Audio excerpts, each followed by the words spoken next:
Black History Month, we remember that day in September of 1957 when 9 black teenagers enrolled in a white high school in Little Rock, Arkansas. The group of teens would become known as the Little Rock Nine, and their actions sparked one of the most pivotal moments of the civil rights movement. One of the Little Rock Nine is Melba Pattillo Beals. Then she was a 15-year-old high school junior.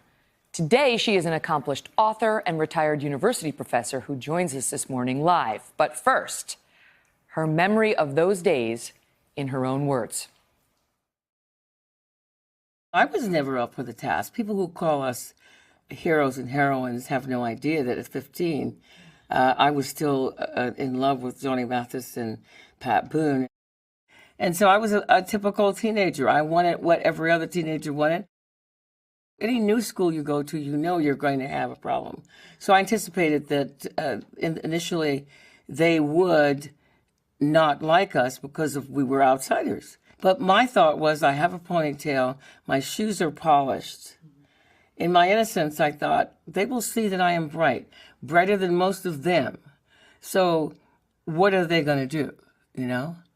By then, I knew who I was, and I know what I'm capable of, and I was self-assured in that way. So I thought, after a few weeks, it'll be okay. I don't want a best friend. I just want you not to offend me. There was no part of me that thought that these people are primitive and will reach out to hit us or treat us in any negative way. I didn't think that. I didn't think that there would be any personal risk like that. Well, the very first day we arrived and we hear this loud group of people. And what we noticed on the way to Central High is there are a lot of white people in the street that aren't usually there. The crowd was like 5 deep or something. We thought, what are they looking at? Because they were all like this, looking across the street. Well, that day we all got separated. I was separate from the group. And then we realized, wait a minute. Because this guy said, we don't have to go across the street to hang in. We got us right here. And he's looking at my mother and me, you know.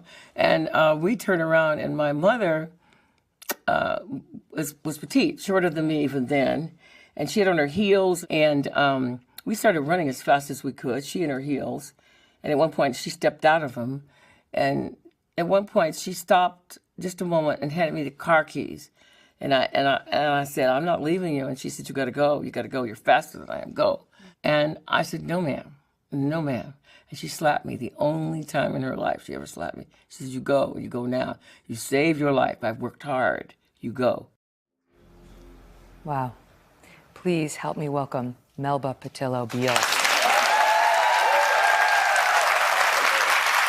You are looking at one of the Little Rock Nine right here. Thank you. My blessing. Amazing to have you here. My blessing, my pleasure. Thank you. You know, in your book, you wrote, growing up in segregated Little Rock in the 1950s was a deep life and faith struggle for a person of color. The first emotion I was aware of was fear. Fear of what would happen if we disobeyed the rules, connected to large signs placed everywhere that read whites only, black folks not welcome. And yet you raised your hand. You raised your hand to integrate this school that seemed from afar magnificent to you. To this day, I'm called the best news reporter ever because I'm so nosy. And, you know, if I came to your house, I'd immediately ask to go potty so I could check everything out, you know. And I had written around Central High School since I was a baby, since I was little. And don't say I can't do something. That's what I'm going to do. Always, wheelchair walker or not, if you defy me and you say, you can't do that, I was born that way. And so they said, you can't go to this school. The school was 8 stories high with all the equipment. It was 8 square blocks in diameter. And I was going to this little teeny school where every September they'd bring over the 3-legged table, the greasy keyed, you know, broken typewriter. And I said, now, wait a minute. Hey, who put them in charge? And Grandma would always say, if they knew better, they'd do better. God loves us equally. So I said, look, here, Mom. I want them to come out and be in charge for 6 months. Let them do Jan to June and let me do July to December. If that's how it is, if God really loves us equal. And she would say no. this is God's time and his way. And I just, So when they it's time to put your hand up to go to Central High School, despite any thoughts of tyranny or what's going to happen, I put my hand up. I didn't really anticipate, so don't let me let you believe that I'm some great heroine that said, okay, I'll go there, get killed or not. No. I thought, well, they'll be mean. They'll call me names because they do that in any new school.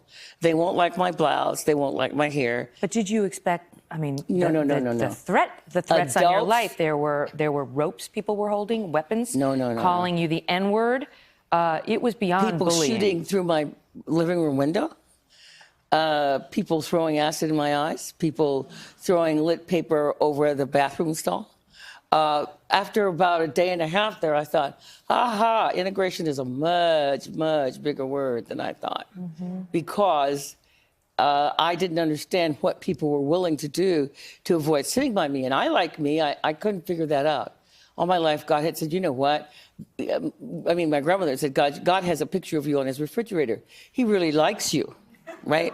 You're pretty. He really likes you. So why would you do that to keep from sitting beside me? But when they put you in the school, they separated the 9 of you and said, you want integration, you got it. Well, there were 9 of us and 1,800 of them. And the school is 2 blocks long, 8 blocks in diameter. It's huge. And so we said, couldn't some of us go to the same area? And they said, no. And I remember I was in room 313, and you can say the Lord's Prayer depending on your speed, 12 and a half to 13 and a half times up the 3 flights of stairs. Because you got to focus on something, because before the morning's over, somebody's either going to toss dynamite down that open stairwell, or they're going to hit you with something that you couldn't imagine. The name calling you can get past, sticks and stones and all that, but the hitting is what makes you nuts, is that you don't know who is going to hit you. You don't know how. Are they going to trip you? Are they going to hit you with hot water in the shower? Or will you open your locker and bad things will happen? Even if you weren't consciously aware of the courage and the heroism in that act then, you see it now? Do you see the critical role you played? I've only seen it since I was, say, 40. I didn't see, I didn't really see, and perhaps it was that when the Congress voted the Congressional Gold Medal of Honor was perhaps the first time I really saw, okay, Melba. The rest of the time, I thought, well, okay, I'm quite famous, and I tried to avoid that as much as possible, because if you're shopping in the grocery store and you have your tacky little list and your budget, you don't want people really following. And I was and to boot, I was an NBC News reporter. Yeah. And so people locally did not know who I was, but they followed me anyway, And so I tried to stay out of the spotlight until I was working for People magazine. And one day my boss walked in and said, now, wait a minute. You're going to tell me that this is who you are, and you worked in this office when we're in the year, and you didn't mention this. And I was crying, and she made me do an interview. And that was the beginning of, shall we say, a coming out party. I love that you say that your grandmother believed that God had special assignments for you. Did he ever? Thank you so much for telling your story and for being here and for going through what you did for all the boys and girls who followed. All the best to you, Melba. My blessing. Melba's book, which you must get right now, is called I Will Not Fear, my story of a lifetime of building faith under fire. We'll be right back. That's beautiful.